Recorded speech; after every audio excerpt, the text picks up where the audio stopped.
আমরা সবাই পাক মাহফিলে বসেছি আমরা নিজের ইচ্ছাই না আমাদের মালিকের দয়ায়? কথা বলেন। এখানে আপনারা সবাই এসেছেন, পাক মাহফিলে বসেছেন, নিজ ইচ্ছাই না মালিকের দয়ায়? মালিক যদি আমার আপনার প্রতি সেই দয়া না থাকতো তাহলে আমি আপনি কেউ এই মাহফিলে বসতে পারতাম? মানেন তো নাকি? আমার আশাটা আর মাহফিলে বসাটা এটা একান্ত আমার মালিকের দয়া, আর আল্লাহ আমাকে ভালোবাসেন বলে আমার প্রতি দয়া অনুগ্রহটা দেখিয়েছেন। তাহলে এখান থেকে একটা জিনিস ক্লিয়ার হয়ে গেল যে স্রষ্টা মালিক আল্লাহ আমাদেরকে ভালোবাসেন। বিশ্বাস হয়তো নাকি?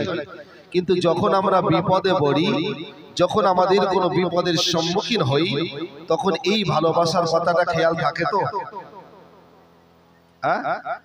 থাকে না। যদিও মানুষের ওই কষ্টের সম্মুখীন হয়ে এটাও বলতে শোনা যায় যে আল্লাহর এত ইবাদত করি, আল্লাহর এত হুকুম মেনে চলি, তারপরেও আমার এত পরীক্ষা কেন, আমার এত কষ্ট কেন? আছে না নাই? তাহলে সে জায়গাটায় আমরা মালিককে দায়ী করি না? যেটা ঘটছে, যেটা ঘটতে যাচ্ছে, যেটা ঘটে গেছে, এর পরিচালক হলো কে? আল্লাহ। তাহলে আমার তোমার দায়িত্ব হলো যেটাই আমার তোমার জীবনে ঘটবে আমাদের খুশি মনে সেটাকে মেনে নিয়ে রবের প্রশংসা করে আমাদেরকে সর্বসময় বলতে হবে আলহামদুলিল্লাহ, আলহামদুলিল্লাহ। কথা ঠিক না? জি। এইবারে আসি হাদিস শরীফে বিশ্ব নবী জানিয়েছেন, তুমি পেলে কিংবা না পেলে, সুস্থ থাকো, রোগে থাকো, কষ্টেই থাকো, আনন্দেই থাকো, যে অবস্থার ভেতরে তুমি থাকো না কেন, তোমার সর্বসময় মালিকের প্রতি প্রশংসা, মালিকের শুকরিয়াটা তোমার করা লাগবে। যদি তুমি পাও তাহলেও বলবে আলহামদুলিল্লাহ, না পেলেও বলবে আলহামদুলিল্লাহ। তিনটে তাসবিহ আছে, সবাই জানি আমরা। এক হলো আলহামদুলিল্লাহ, এক হলো সুবহানাল্লাহ, আর একটি হলো আল্লাহু আকবার। এই তিনটে তাসবিহ, যে কোনো একটা তাসবিহ সর্বসময় জিহ্বা, এই জবানটা দিয়ে সর্বসময় ভিজিয়ে রাখতে বলেছেন কে? বিশ্বনবী মুহাম্মদুর রাসূলুল্লাহ। যদি তুমি আল্লাহর প্রশংসার ভেতরে দিয়ে তোমার জবানটাকে ভিজিয়ে রাখতে পারো, আমার আল্লাহর ওয়াদা আছে না নাই? কথা বলেন, আছে। বাবজান, আমার মা বোনেরা, আমার যুবকেরা, সোনার চাঁদেরা, শুনে নেন, জেনে নেন, মহান স্রষ্টা মহান আল্লাহ কোরআন পাঠিয়েছেন আমাদের কাছে। আল্লাহ পাকের পাক জবানে ওই কোরআনটা প্রফেট মুহাম্মদুর রাসূলুল্লাহ সাল্লাল্লাহু আলাইহি ওয়াসাল্লাম নবীর উপরে নাযিল হলো যে কোরআনটা, ওই কোরআনটার ভিতরে মহান আল্লাহ আমাদেরকে জানিয়ে দিয়েছেন, আমি আল্লাহ কোরআন পাঠিয়েছি বান্দারে, তোমরা কোরআন পড়বে। তবে ওই কোরআনটা শুধু পড়ার জন্য পাঠাই নাই, কোরআনটাকে মানব জীবনে চলাফেরার জন্য, প্রত্যেকটা মানুষের জন্ম থেকে মৃত্যু পর্যন্ত চলার ব্যাপারে, মানুষের জানার ব্যাপারে আমি আল্লাহ পাক মানুষের গাইড বুক করে আমার জবানি কোরআনকে মানুষের কাছে আমি আল্লাহ এই নবীর মাধ্যমে পাঠিয়ে দিলাম। ও বাবা জানেন, এই কোরআন শরীফটা যদি আমরা ফলো করি, ওই কোরআন শরীফের ভিতরে একটা আয়াত দিয়ে আমার আল্লাহ পাক এই বিষয়ে ঘোষণা দিয়ে বলেছেন, লা ইন শাকারতুম লা আযীদান্নাকুম ওয়া লা ইন কাফারতুম ইন্না আযাবি লাশাদীদ। বান্দাকে আমি আল্লাহ তোমাদেরকে জানিয়ে দিলাম, আমি আল্লাহ যদি আমার প্রশংসা তুমি করতে পারো, আমি আল্লাহ আমার শুকরিয়াটা যদি তুমি করতে পারো, আমি আল্লাহ আমার প্রশংসা, আমার শুকরিয়াটা যে বান্দা বান্দির জবান সর্বসময় ভিজে রেখে দেবে, আমি আল্লাহ আমার ওয়াদা বান্দা তোমার প্রতি, তোমার রিজিক, তোমার সম্মান, তোমার ইজ্জত, তোমার হেফাজতের দায়িত্ব আমি আল্লাহ স্বয়ং নিজেই নিয়ে নেব। যদিও মার্কেটে দোকান আছে, এখন সকাল থেকে একদম বেচা কেনা নাই, একদম বেচা কেনা নাই। কোনো বন্ধু এসে বা কোনো নিজের লোক এসে জিজ্ঞাসা করছে কি ব্যাপার, আজকে মার্কেট কেমন হলো? বেচা কেনা না থাকার কারণে আমরা কিন্তু ওই জায়গায় আল্লাহর প্রশংসা করি না। ঠিক ঠিক আর বলিস রে ভাই, একদম বেচা কেনা নেই। আবার একটা নাস্তিক মার্কা কথাও ব্যবসাদারদের মধ্যে পাওয়া যায়, কি বলে বউনি, এখনো বউনি হয়নি। ভাই মুসলমানদের এই কথাটা কি ব্যবহার করা যাবে, বউনি হয়নি? আচ্ছা বউনি কথাটা বলে তো নাকি সবাই? বলতে এখনো বউনি হয়নি, এই ভাষা কোথাতে পেলে? তুমি প্রথম মালটা খরিদ্দারের হাতে দিয়ে বিসমিল্লাহির রহমানির রহিম, এখন আমি বিসমিল্লাহই করতে পারি না ভাই, কথা বোঝা যায় না? কিন্তু ব্যবসাদারদের ভেতরে আল্লাহর প্রশংসা এবং আল্লাহ নামের শুকরিয়া বাদ দিয়ে বউনি কথাটা বলে। এখানে যে ব্যবসাদারগুলো আছেন, যদিও বা জবানের এই কথাটা ডিলিট করার প্রয়োজন আছে না নাই? কথা বলেন আছে। যারাই করেন তারা এখান থেকে নিয়ত নিয়ে নেন, এটা জান্নাতের বাগান, এই বাগান থেকে নিয়ত নিলাম যতদিন আল্লাহ হায়াতে বাঁচিয়ে রাখবেন। আর এই মার্কেট হোক যেখানেই হোক কারবার করি না কেন, এখনো বউনি হয়নি, এই কথাটা বাধ্যবাধকতা দিতে হবে। এটা নাস্তিকবাদী কথা, মনে থাকবে তো নাকি? আর যদি কোনো খরিদ্দার বলে, আপনি জানেন যখন তাকে ভুলটা ধরিয়ে দেবেন, এই তুই তো মুসলমানের বেটা,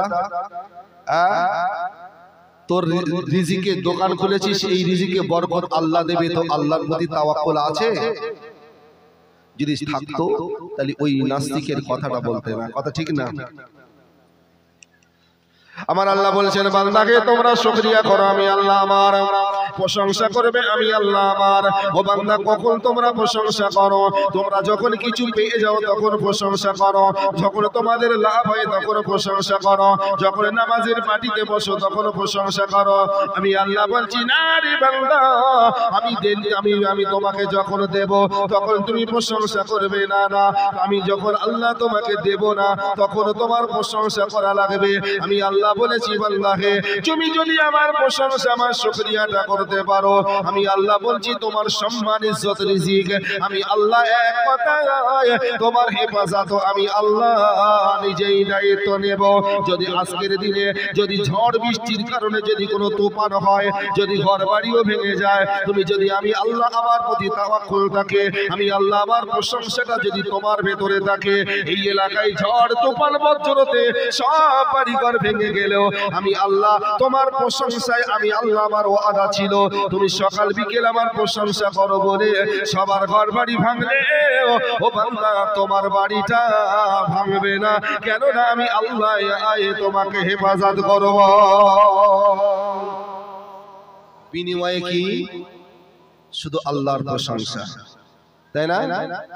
এখন যদি কেউ এখন মার্কেটেও যদি কাল সকালবেলা যদি এই মার্কেটে এসে কেনা বেচা করতে করতে ওই পাড়ার ভাই আর এই পাড়ার ভাইয়ের সাথে যদি দেখা হয়, তা আমরা সালাম তো তুলেই দিয়েছি, কিন্তু সালাম তুলে দেওয়ার পরে জিজ্ঞেস করি ভাই কেমন আছেন, এই কথাটাও যদি কেউ জিজ্ঞাসা করে, আমার তো মনে হয় না কেউ বলে যে আলহামদুলিল্লাহ।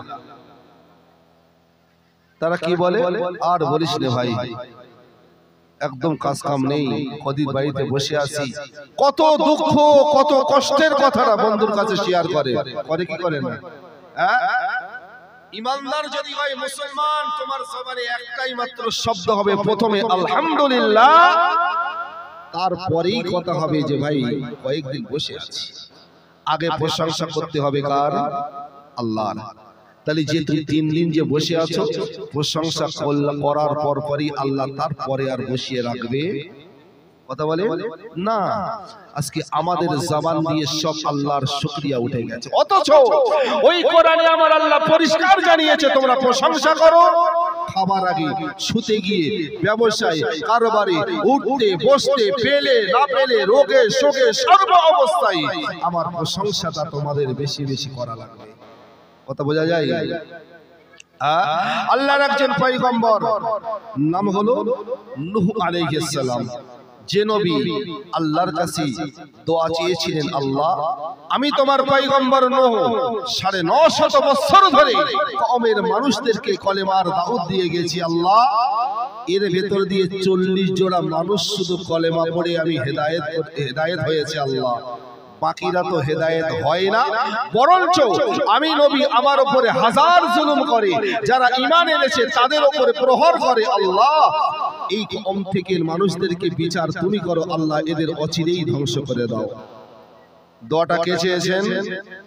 নবী নূহ। কার কাছে চেয়েছেন? আল্লাহর কাছে। নবীদের পাওয়ারের ওই দোয়াটা আল্লাহর দরবারে কবুল হয়ে গেল। আমার আল্লাহ জানিয়ে দিলেন পয়গম্বর নূহ, আমি আল্লাহ দোয়া কবুল করে নিলাম। আমি আল্লাহ খুব তাড়াতাড়ি, খুব শীঘ্রই আমি গজব পাতিত করব। অর্থাৎ বেঈমানের বাচ্চা যারাই আছে তাদেরকে তুমি কলেমার দাওয়াত দিয়ে গেলে, অথচ তারা কলেমা তো পড়ে নাই, আবার হাজার জুলুম অত্যাচার করেছে। তার কারণে আমি আল্লাহ ওদেরকে সাজা দেব, তবে সেই সাজা হবে গজবের মাধ্যম দিয়ে আমি আল্লাহ ধ্বংস করে দেব। নূহ নবীর দোয়া কবুল, আল্লাহ জানিয়ে দিলেন। তবে আমার আল্লাহ বলেন, নূহ আমি আল্লাহ গজব পাতিত করবই, তবে কবে এই দিন তারিখটা এখনো বলবো না। তবে তুমি তৈরি হও, ওই গজব থেকে বাঁচার জন্য তুমি একটা নৌকা বানিয়ে ফেলো। ওই নৌকাটা তুমি বানাও। আমি আল্লাহ বলছি যেদিন গজব পাতিত হবে সেই দিনে যারা ইমানের কালেমা পড়েছে, ইমানদার হয়েছে, মুসলমান হয়েছে, তাদেরকে নৌকার ভেতরে আশ্রয় দেবে, শুধু ওরাই বাঁচবে, বাকি সব ধ্বংস করে দেব। কথা বোঝা গেল? বাপজান আমার, মা বোনেরা আমার, যুবক ভাইরা, নূহ নবী আলাইহিস সালামের জামানায় ওই যুগে মরুভূমির দেশে কোনো নদী নাই, কোনো খাল বিল নাই, কোনো বড় বড় পুকুর নাই, আসমানের থেকে পানি অবশ্যই হয় না। ও বাপজান আমার, বছরে হয়তো একবার পানি হয় মরুভূমির দেশে। বাপজান আমার, ওই মরুভূমির দেশে পয়গম্বর নূহ নবী আল্লাহর হুকুমে এবারে কাঠ নিয়ে নৌকা বানানো শুরু করে দিল। নৌকা বানাচ্ছেন নূহ নবী শুকনা ডাঙায়। ও বাপজান আমার, বেঈমান কাফের ইহুদির বাচ্চারা নূহ নবীর কাছে এসে বলে, ও পয়গম্বর নূহ, তুমি শুকনো ডাঙায় নৌকা বানাইতেছো, তাহলে তোমার কি মাথা খারাপ হয়ে গেছে? ওরা ঠাট্টা বিদ্রুপ করা শুরু করে দিয়েছে, পাড়ায় পাড়ায় বলাবলি করা শুরু করে দিয়েছে। এই যে আয় তোরা দেখবি আয়, এই শুকনো টাকায় কোনো খাল নাই, বিল নাই, নদী নাই, সাগর নয়, অথচ নূহ এমন পাগলের পাগল, শুকনো টাকায় লোকে ঘর বাড়ি বানায়, কিন্তু নূহ এমন পাগল হয়ে গেছে নৌকা বানাইতেছে। এবারে ভাই মাথার ঠিক নাই। এই রকম করে নূহ নবীর উপরে তারা হাজার লাঞ্ছনা অপমান করার প্রচেষ্টা তারা চালিয়ে গেছে। আল্লাহর পয়গম্বর নূহ নবী কোনো কথার জবাব দেয় না, আল্লাহর হুকুমের কাজ তিনি চালু রেখে দিয়েছেন। এক তারিখে নূহ নবী নৌকা বানাই, হঠাৎ করে ওই নৌকা বানানোর জায়গায় একটা বান্দি, আল্লাহর একজন বান্দি বয়স্ক, হাতের লাঠি ছাড়াই চলতে হয়, এক বুড়িমা নূহ নবীর কাছে এসে দাঁড়িয়ে গেল। পয়গম্বর নূহ নবীকে দেখে বলে, ওগো আল্লাহর নবী নূহ, তুমি এই শুকনো টাকায় নৌকা বানাইতেছো, সবাই বলা বলি করে তুমি নাকি পাগল হয়ে গেছো। ও নূহ, আমি বয়স্ক বুড়ি, আমি তোমার কাছে জানতে চাই নৌকা বানাবার মূলত উদ্দেশ্য কি?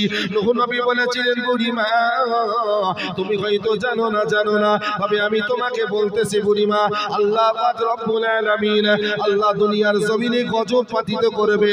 ও বুড়িমা, ওই গজবে সব কিছু ধ্বংস হয়ে যাবে। তবে বুড়িমা, আমি এই নৌকাটা বানাইতেছি, এই নৌকার ভিতরে যারা আশ্রয় পাবে তারাই শুধু এই গজব থেকে শুধু বেঁচে যাবে। বাঁচার ইচ্ছা বুড়ো বয়সেও বুড়ির ভেতরে আসে না নাই? আমাদের ভেতরেও আছে না? আমরা হাজার, গত পরশুকা দিন একটা বাপের একটাই ছেলে, বাপের রেখে যাওয়া অনেক সম্পদ, এখান থেকে 4 দিন আগে রাতের বেলা কখন স্টক করেছে ছেলে বউ কেউ খবর রাখে না।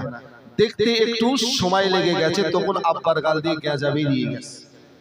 প্রাথমিক হসপিটাল আমাদের বসিরহাটে ভর্তি করলো, ওখান থেকে রেফার করে পাঠিয়ে দিল। ওরা গিয়ে কলকাতায় গিয়ে নামি দামি নার্সিং হোমে ভর্তি করেছে, তার দিনের বেড খরচ 70,000। ডাক্তার মেডিকেল ক্যাম্প বসিয়েছে শুধু ছেলের চাপে পড়ে। 15টা ডাক্তার মিলে মেডিকেল ক্যাম্প বসিয়েছে। কেন? ডাক্তারদের বক্তব্য 100% 99 বাদ দিয়ে একের 3 এক অংশ হয়তো আর বাঁচবে। তবু ছেলে বলছে কত টাকা লাগবে বলো? 7 লক্ষ টাকা, তাতেও সে রাজি। কথা বোঝা গেছে? আব্বাকে বাঁচাবার জন্য 7 লাখ টাকা টেবিলে ফেলে দিল। তবে 7 লাখ পুরো লাগেনি, 2 লাখও গিয়েছে, আব্বাও তার পরপরই ইন্তেকাল করেছে। কথা বোঝা যায়? বাঁচার ইচ্ছা কার ভেতরে থাকে না কথা বলে? কিন্তু বাঁচার ইচ্ছা আছে, কিন্তু নিজেকে রবের গোলামি করে সংযত হওয়ার ইচ্ছা আমাদের ভেতরে নাই। ঠিক তো? চাচা বুড়ো হয়ে মরতে যায়, এখনো দাড়ির ফাঁক দিয়ে বিড়ির ধোঁয়া বার হয়। এ চাচা জীবনে কি মরবে বলে মনে হয় না? মসজিদের মুয়াজ্জিন বারবার 5 ওয়াক্ত আযান দেয়, হাইয়া আলাস সালাম। আরবি শব্দ, বাংলা অর্থ কি? নামাজের দিকে ধাবিত হও। এমন গোলামের গোলাম আমরা, কান এমন পর্দা লাগিয়েছি মুয়াজ্জিনের কথায় আযানের ধ্বনি শোনার পরেও ওদিকে আযান হয় আর এদিকে ও বিড়ি ফুপায়। আছে না নেই? সবাই পাশ দিয়ে বেরিয়ে যাচ্ছে, ও মুসলমানের বেটা চুপচাপ বসে আছে। দেখে মনে হয় না যে ও কোন জাতে ফেলা যাবে বলে মনে হয় না। হিন্দুদের যদি হয় তবু ওরা সন্ধ্যেবেলা একটু শাক পুজো টুজো দেয়, আর এই মুসলমানের বাচ্চা কিচ্ছু দিল না, ও সন্ধ্যেবেলা একটা বিড়ি ধরে বসে থাকে। আছে তো? এ জাতি সিধা হবে? বেশি দূরে মসজিদ নয়, অথচ এ জাতি এখনো বাঁচার ইচ্ছা। বাবজান আমার, মা বোনের আমার, সোনার যারা যুবকেরা, আলোচনার দিকে একটুখানি গুরুত্ব দিয়ে দেন। আয়াতটা বলেছি লা ইন শাকারতুম লা আযীদান্নাকুম। আল্লাহ বলেছেন শুকরিয়া করবে আমি আল্লাহ আমার। আল্লাহ যদি বলেছেন প্রশংসা করবে আমি আল্লাহ আমার। বান্দা যদি প্রশংসা আমি আল্লাহ আমার করতে পারো, শুকরিয়া যদি তোমার জবান দিয়ে আমি আল্লাহ আমার করতে পারো, অন্তর দিয়ে রবের প্রশংসা করলে আমি আল্লাহ তোমার হেফাজত করব। ও বাবজান আমার, বুড়িমা যখন বললেন নূহ আমিও বাঁচতে চাই, আমি এই গজব থেকে বাঁচতে চাই, ওই সময় নূহ নবী বললেন বুড়িমা বাঁচতে গেলে তো বাঁচার যদি ইচ্ছা হয়, শুধু ইচ্ছা হলে হবে না, তার জন্য আমল করা লাগবে। বলে কি সেই কাজ? বলে বুড়িমা এই নৌকার ভিতরে সবাই তো আশ্রয় পাবে না। বলে তাহলে কে পাবে? বলে যারা আল্লাহর প্রতি ঈমান এনেছে, আর আল্লাহর প্রতি ঈমান এনেছে, যারা নবীর প্রতি যারা ঈমান এনেছে, আল্লাহর প্রতি ঈমান আনা, নবীর প্রতি ঈমান এনেছে যারা, এক কথায় ঈমানদার যারা, তারা নৌকার ভেতরে আশ্রয় পাবে, আর বাকি আর কেউ নৌকার ভেতরে আশ্রয় পাবে না। বুড়িমা তখন বলেন নূহ আমি তো এখনো ঈমান আনি নাই, আমি তো এখনো কলেমা পড়ি নাই, আমার বাঁচার বড় শখ, বাঁচার বড় ইচ্ছা। তবে আমি নূহ, আমি বুড়ি বলছি নূহ তুমি আমাকে এই মুহূর্তে আর দেরি করো না, আমাকেও তুমি কলেমাটা পড়িয়ে দাও। আল্লাহর নবী নূহ আলাইহিস সালাম বুড়িমার হাত দুখানা ধরে ওই সময় কলেমাখানা পড়িয়ে দিল। বুড়ি কলেমা পড়ে ঈমান এনে মুসলমান হয়ে গেল। হয়ে যাবার পর নূহ নবী এবার বলে ও বুড়িমা চিন্তা করার কোনো প্রয়োজন নাই, তবে কবে গজব হবে আল্লাহ এখনো জানাইনি গো। ও বুড়িমা তবে তোমার চিন্তার কোনো কারণ নাই, তুমি যখন কলেমা পড়ে ঈমান এনে মুসলমান হয়েছো, যেই দিন আল্লাহর গজব পাতিত হবে, আমি আল্লাহর নবী নূহ তোমাকে কথা দিলাম আমি নিজ হাতে তোমাকে এই নৌকার ভেতরে এই জায়গা করে দেব।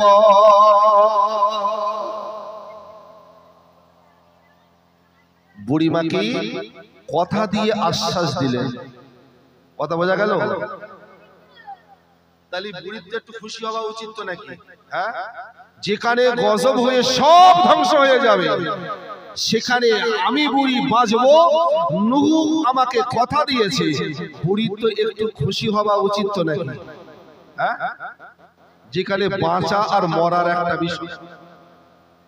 বুড়ি খুশি হয়ে নূহ নবীর কি দোয়া দিয়েছিলেন, না মাথায় হাত বুলিয়ে দিয়েছিলেন, না নেমন্তন্ন করেছিলেন যে নূহ তুমি আল্লাহর নবী, তাহলে তুমি আমাকে যখন এত একটা উপকার করলে, তাহলে আগামী 2 দিন কি আগামীকাল আমার বাড়িতে তোমার দাওয়াত।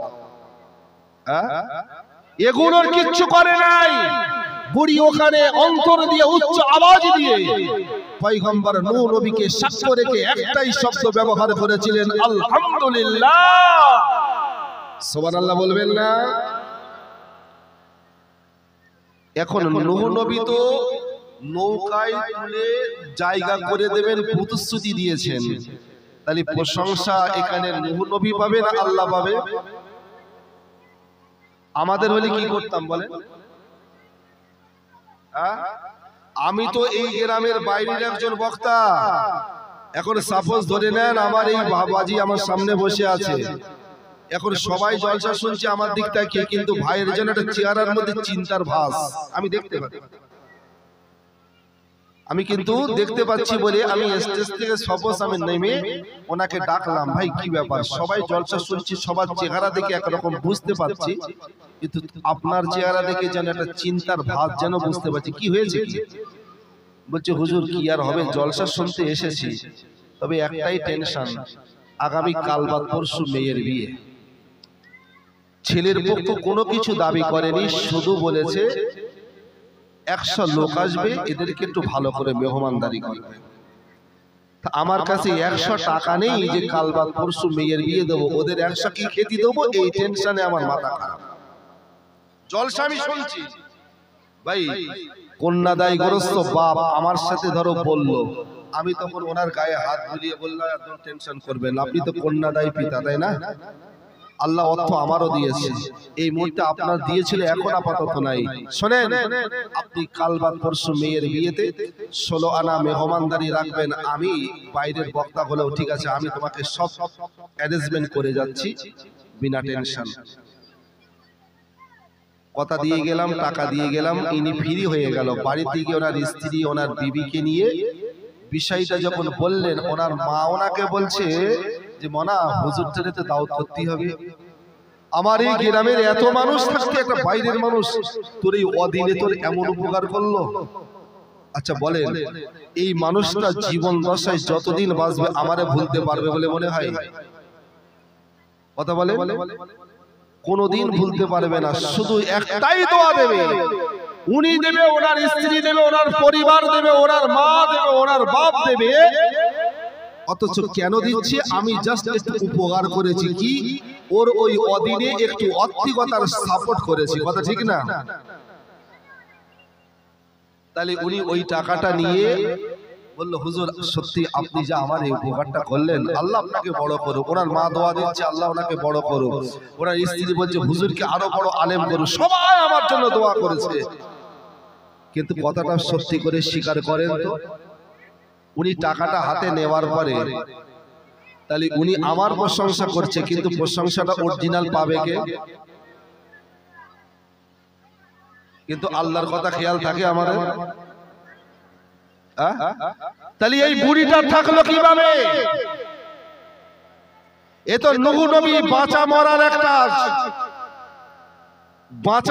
একটা বিষয়কে সামনে তুলেছেন, যে আল্লাহর গজব হবে, সেই গজবে সব ধ্বংস হয়ে যাবে, কেউ বাঁচবে না, শুধু বাঁচবে তাহারাই যারা ঈমানদার। বুড়ি ঈমান আনলেন, নবী নূহ নবী কথা দিলেন, বুড়ি আল্লাহ শুকরিয়া করলেন, আদাস কিচ্ছু বলেন, হাসি ভরা খুশি ভরা মন নিয়ে বুড়ি বাড়িতে চলে গেল।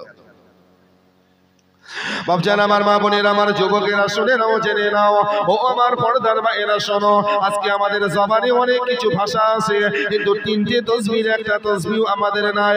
এখন যদি আমরা দুপুরবেলা খানা খেতে যাই, ওই জায়গায় একটা বারো আমরা বিসমিল্লাহ বলি না, খানা খাওয়া শেষ করে একবার আলহামদুলিল্লাহ বলি না, শুধু হিংসা বলে আমরা খানা খেতে উঠে পড়ি।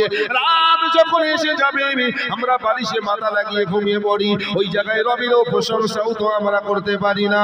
ও নূহ নবীর কথাই বুড়িমা বললেন আলহামদুলিল্লাহ, আমার আল্লাহ খুশি হয়ে গেল, রাজি হয়ে গেল। বুড়ি আল্লাহর প্রশংসা করলো। বুড়ি বিদায় নেওয়ার সাথে নবী নূহ নবীকে বললেন, ও নূহ, তাহলে তুমি তোমার কথা মতন যেদিন গজব হবে সেদিন আমাকে তুমি ডেকে নিও। বুড়ি তার নিজের বাড়ি চলে গেল। আমার আল্লাহ পাক এবার দিন তারিখ নির্ধারণ করে নবী নূহ নবীকে জানিয়ে দিল। আল্লাহ বলেন, ও আমার পয়গম্বর নূহ, তোমার কিস্তি নৌকা কি বানানো হয়ে গেছে? নূহ নবী বলে, হ্যাঁ আল্লাহ। বলে, তাহলে আগামীকাল আমি পৃথিবীর জমিনে আমি আল্লাহ পাক গজব পাতিত করব। ও বাবজান আমার, দিন তারিখ জানিয়ে দিল আমার আল্লাহ, আর সেই তারিখ মোতাবেক গজব পাতিত হয়ে গেল। তবে নূহ নবীর জামানায় যে প্লাবনটা হয়েছিল, যে গজবটা হয়েছিল, ওই প্লাবনের এরিয়া কিন্তু শুধু সোনার মদিনা আর মক্কা নয়, মিশর নয়। আমার আল্লাহ ওই গজবটা গোটা দুনিয়াময় জুড়ে গজব হয়েছিল। করেছিল। সেই দিন এই বনমালী ধোপাঘাটা এই জায়গাটাও কিন্তু নূহ নবীর জামানায় গজবের ভেতরে পাতিত ছিল। ও বাপজান আমার, টানা 40 দিন ধরে নূহ নবীর জামানায় আল্লাহর গজব হলো। এমন ভাবে গজবটা এসেছিল, বিরাট ধমকা হাওয়া, সেই সাথে সাথে আসমানের বৃষ্টি জমিনের উপরে পড়ে পড়ে ওই জমিনটার পানিটা এতটাই উঁচু হয়ে গিয়েছিল, একটা বড় নারিকেল গাছ, বড় তাল গাছ যতটা উঁচু, নূহ নবীর জামানায় জমিনের ওই পানিগুলো তাল গাছ সমান উঁচু হয়ে জমিনে আছড়ে পড়ে। আর ওই আছড়ে পড়ে ঘর বাড়ি গাছ গাছালি পশু পাখি দুনিয়ায় যা কিছু ছিল সবগুলো ধ্বংস হয়েছিল। একটা কথা মনে করে নেবেন, নূহ নবীর জামানায় শুধু ঘর বাড়ি মানুষ গরু পাখি ধ্বংস হয়েছিল তাই নয়, এমনকি হাজী সাহেব হজ করতে গেলে যে কাবা শরীফটাকে তওয়াফ করতে হয়, কালো গেলাবে ঢাকা কাবা শরীফ, ওই ঘরটাও কিন্তু নূহ নবীর জামানায় ওই বেলাবনের দেয়ালগুলো পর্যন্ত ভেঙে গিয়েছিল। এতে করে অনুমান করুন যে আল্লাহ গজব দিল, ওই আল্লাহর গজবে আল্লাহর কাবা বাইতুল্লাহ পর্যন্ত থেমেছিল না, সেই দেয়ালগুলো পর্যন্ত ভেঙে গিয়েছিল। শুধুমাত্র নূহ নবীর জামানায় ওই কিস্তির ভেতরে 40 জোড়া মুসলমান যারা ঈমানের কলেমা পড়েছিল, নূহ নবী আর 40 জোড়া মুসলমান, শুধু তারা এই দুনিয়ার জমিনে শুধু বেঁচে ছিলেন।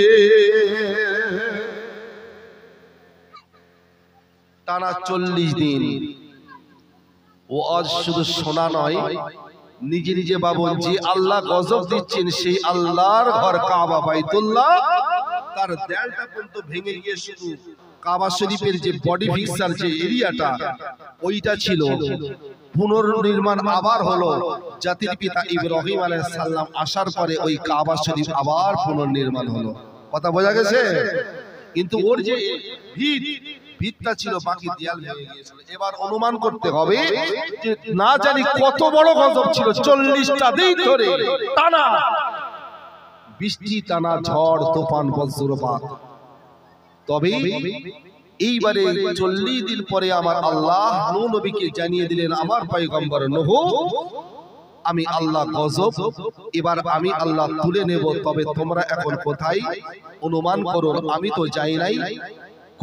তো যাই নাই, তবে জুদি নামক একটা পাহাড়, সেই পাহাড়ের কিনারায় সেখানে গিয়ে নৌকাটা গিয়ে ওই পাহাড়ের কাছে গিয়ে ভিড়ে গেল, দাঁড়িয়ে গেল।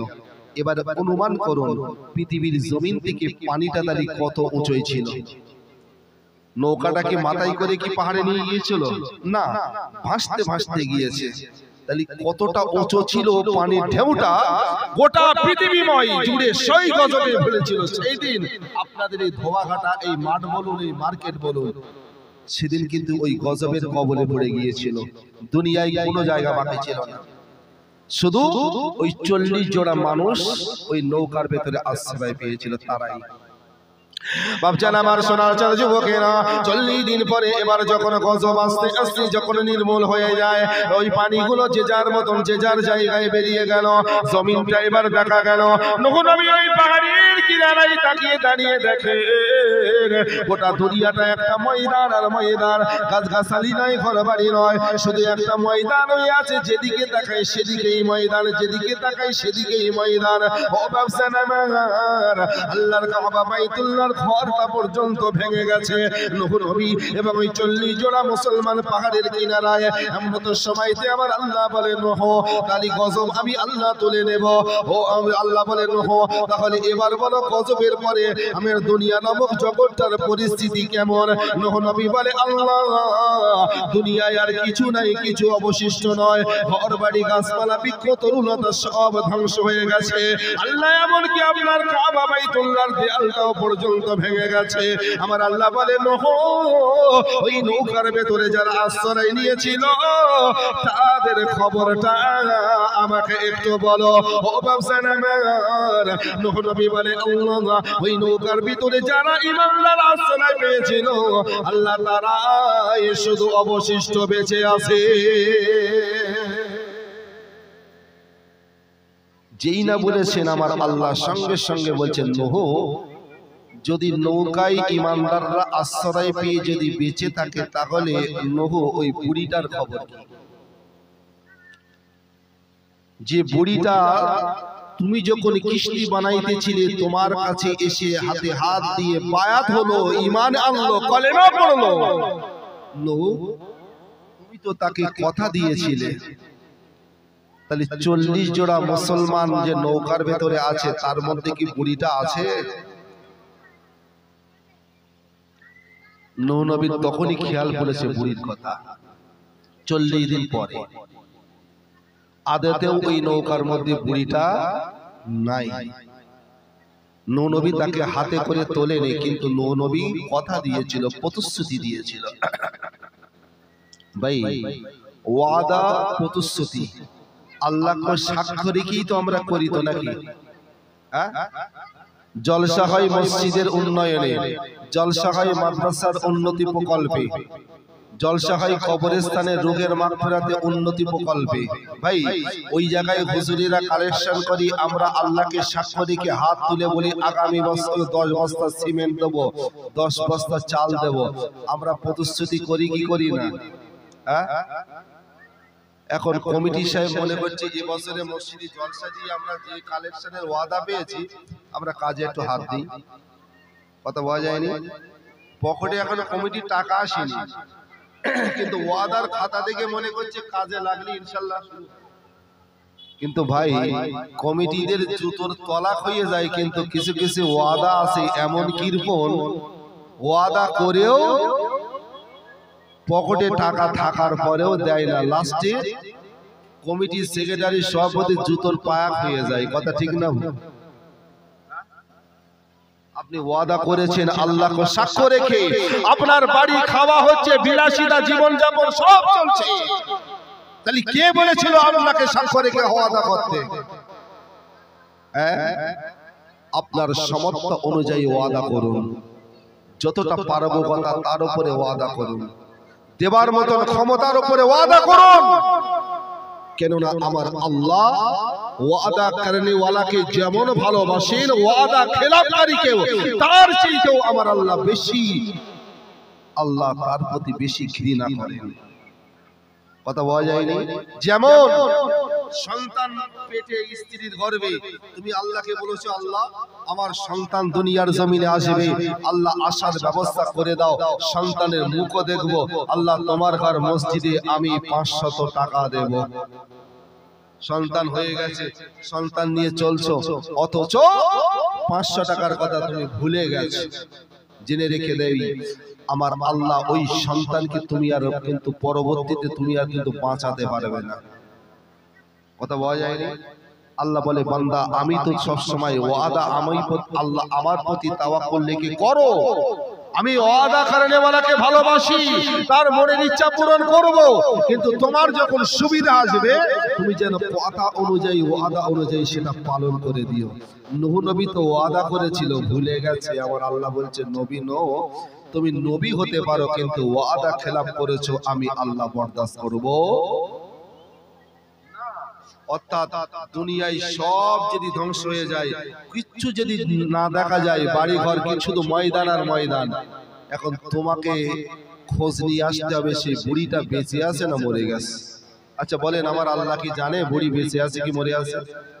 আল্লাহ জানে, কিন্তু নূহ নবী তিনি শুধু এতটুকু মানুষের ওয়াদা খেলাপ করেছেন, আমার আল্লাহ পয়গম্বরকে ছেড়ে দেয় নাই। তাহলে তুমি আমি মানুষের কাছে মানুষের ওয়াদা করি, আল্লাহকে সাক্ষ্য রেখে ওয়াদা করি, সব ভুলে যাই। আজকে কমিটিরা বলে কি করে কাজ করব, মানুষ ওয়াদা করেও দিতে চায় না।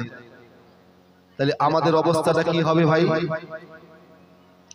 বাপজান আমার সোনা চাঁদ যুবকেরা, পর্দার মায়েরা, আল্লাহর নবী এবারে চিন্তায় পড়ে গেল, তাই তো দুনিয়া সব ধ্বংস হয়ে গেল, ওই বুড়িটা বেঁচে আছে না মরে গেছে? আমার তো মনে হয় সে বেঁচে নাই।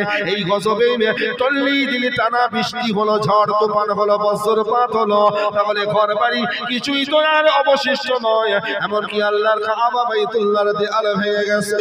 তাহলে ওই বুড়িটা কেমন করে বেঁচে থাকে? আমার আল্লাহ বলে ওটা বললে আমি আমি শুনবো না, তোমাকে এখন খোঁজ করে দেখাতে হবে ওই বুড়িটা এখন বেঁচে আছে কিনা। ও বাপসার আমার, যদি নামক পাহাড়ের কিনারা থেকে নূহ নবী এবার জমিনের তলদেশে নামলেন। নামার পরে ওই ফাঁকা ময়দান, গোটা পৃথিবীময় ময়দান, নূহ নবী খুঁজতেছেন কোথায় পাবো, কোথায় পাবো বুড়িটা বেঁচে যদি থাকে, তার লাশটাও যদি পেতাম, লাশটা তুমি কোথায় পাবে? আল্লাহর নবী নূহ কয়েকদিন চলার পর কিছু দূরে গিয়ে দেখতে পায় ওই যে একটা ফাঁকা ময়দান, ওই ময়দানের একটা কিনারায় ছোট্ট একটা কুঁড়ে ঘর। ওই ঘরটাকে নূহ নবী দূর থেকে দেখতে পেল। দেখার পরে আস্তে আস্তে ঘরের কাছে চলে যায়। নূহ নবী ঘরের কাছে গিয়ে চিন্তা করে তো এটাই আল্লাহ পাক গজব দিল। এই গজব টানা 40 দিন ধরে হলো। বড় বড় গাছগাছালি, বালা বিল্ডিং কিছুই অবশিষ্ট থাকলো না। মানুষ পর্যন্ত, পশু পাখি সব মরে পচে গেছে। অথচ ওই বাড়িটা মাটির বাড়ি নয়, ওই বাড়িটা কুঁড়ে ঘর, একটা তাল পাতার ঘর। তাহলে ওই ঘরটা কেন এখনো দাঁড়িয়ে আছে? আল্লাহর কাবা বাইতুল্লাহ যদি ভেঙে যায়, তাহলে ওই তাল পাতার কুঁড়ে ঘরটা কি করে দাঁড়িয়ে থাকে? এই জায়গায় কি গজব হয় না? নূহ নবী এই কথা চিন্তা করতে করতে ওই ঘরের কাছে গেল। মনের আবেগ নিয়ে নূহ নবী এবার একটা আওয়াজ দিতে শুরু করলেন। ওই আওয়াজটা অন্য কিছু ছিল না। নূহ নবীর বিশ্বাস, মনে হয় এই ঘরটাই মনে হয় বুড়িমার ঘর। না জেনে নূহ নবী দূর থেকে আওয়াজ দিয়ে বলে, বুড়িমা, ও বুড়িমা, তুমি কি ঘরের ভেতরে আসো? এই না আওয়াজ নূহ নবী যখনই দিল, দেখা গেল ওই তাল পাতার ছোট্ট কুঁড়ে ঘরের ভেতর থেকে ওই বুড়িমা একটা তোলপা গুটিয়ে বগল দাবার ভেতর দিয়ে নূহ নবীর সামনে সশরীরে দাঁড়িয়ে গেছে। আশ্চর্যের বিষয় না?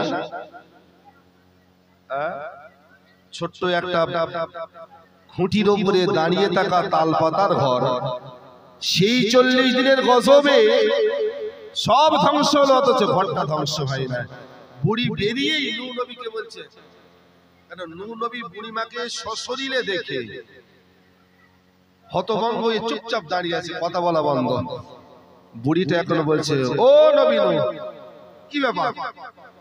তুমি আমার ডাকলে তা চুপচাপ হতভম্ব হয়ে গেলে কেন? চলো। 2-3 বার বলার পরে পয়গম্বর নূহ নবী বলছেন, বুড়িমা কোথায়? বলে, কেন, তুমি কি সব ভুলে গেছো? ও বাবা নূহ, তুমি না আমার হাতে হাত দিয়ে কথা দিয়েছিলে, তুমি বলেছিলে আল্লাহ গজব পাতিত করবি, যেদিন গজব হবে সেই দিন আমাকে তুমি ডেকে নিজ হাতে নৌকায় জায়গা করে দেবে। সেই দিন থেকে আমি বাড়ি এসে পর্যন্ত আমার এই তোলপাটা গুটিয়ে আমি পোটলা বেঁধে শুধু দরজার মুখে কান পেতে দাঁড়িয়ে আছি, না জানি কখন তুমি ডাকো আর আমি কখন কি করি। সেই থেকে তো বসেই আছি, এই তো প্রথম তুমি আমাকে ডাকলে। তাহলে তোমার সাথে আমার কথা ছিল তুমি ওই দিন ডাকবে যেদিন গজব হবে সেই দিন। তা তুমি দেরি করছো কেন? যদি এখন গজব হয়ে যায় তো নৌকার ভিতরে যেতে হবে, চলো। আল্লাহু আকবার। নূহ নবী আল্লাহর প্রশংসা করে বলছেন, আল্লাহু আকবার। আল্লাহ, তোমার লীলা বোঝা তোমার পয়গম্বর নূহের পক্ষেও যেন সম্ভব হলো না। আল্লাহ আল্লাহ ইন্নামা আরাদা শাইয়ান আইয়াকুলা লাহু কুন ফায়াকুন। আল্লাহ তুমি হলে কুন ফায়াকুনের মালিক, তুমি হতে বললেই সেটা হয়ে যায়। আল্লাহ, টানা 40 দিন ধরে গজব হলো, সুনামি হলো, প্লাবন হলো, অথচ বুড়িটা বেরিয়ে বলছে চলো।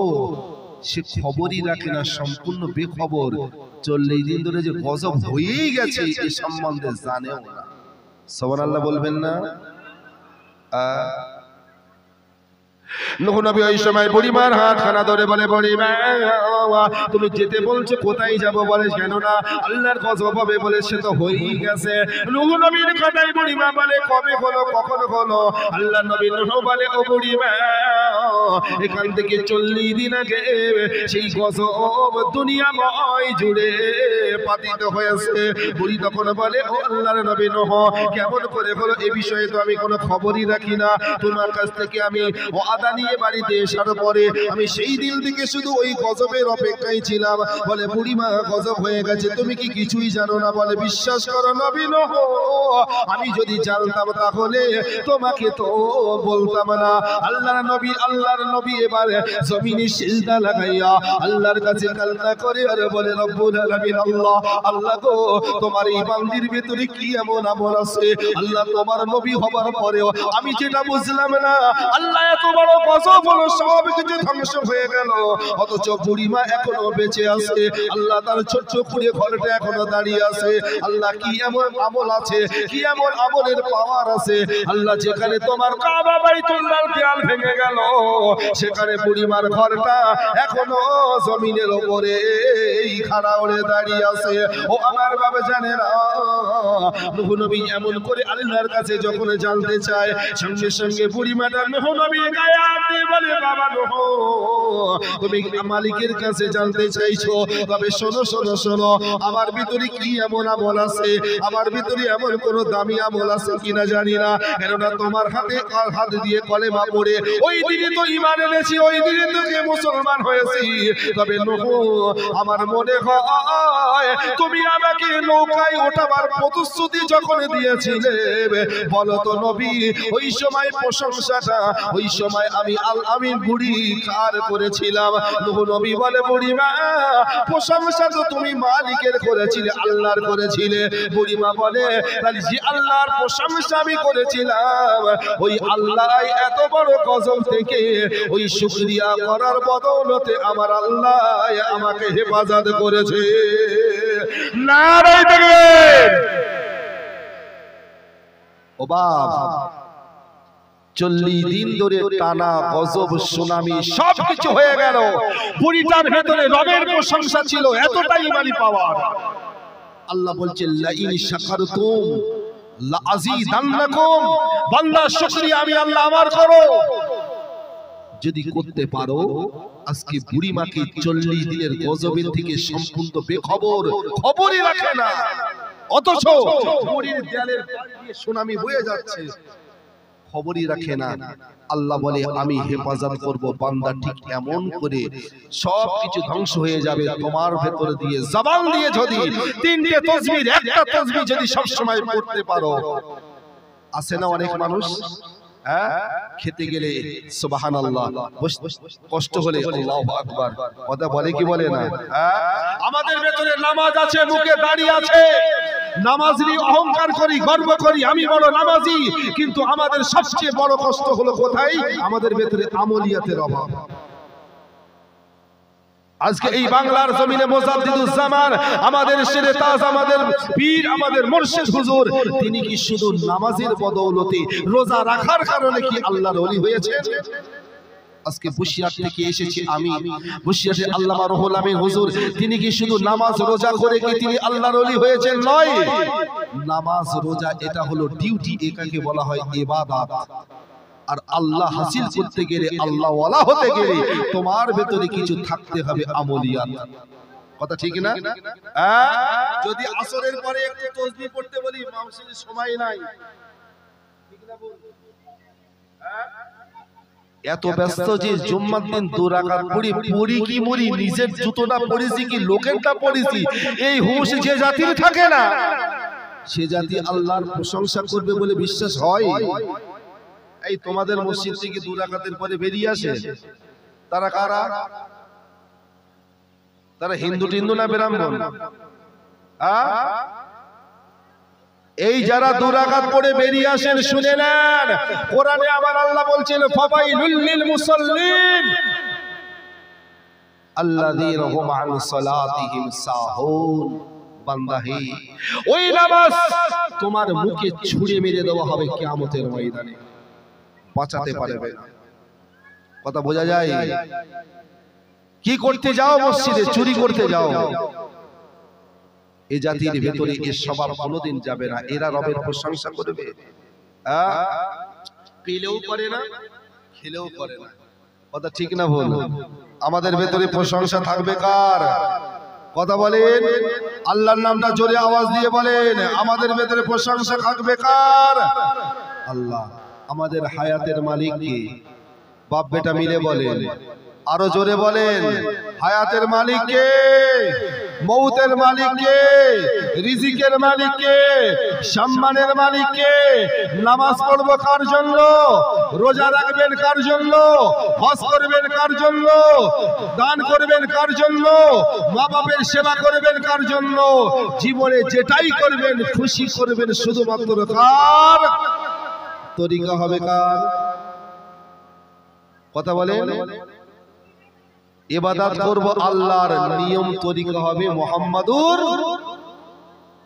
আমাদের নেতা বিশ্ব নবীর। কথা ঠিক না? নবীর তরিকা বিহীন নামাজ পড়তে হবে? কথা বলে না।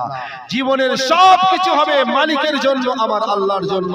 আজকের এই জলসা ব্যবসা কমিটিরা দিয়েছে, কিন্তু খুশি করতে হবে কার? কথা বলে। তাহলে নামাজ পড়তে যাই আমরা কার জন্য? আল্লাহর জন্য। রোজা রাখি আল্লাহর জন্য। আমার জীবন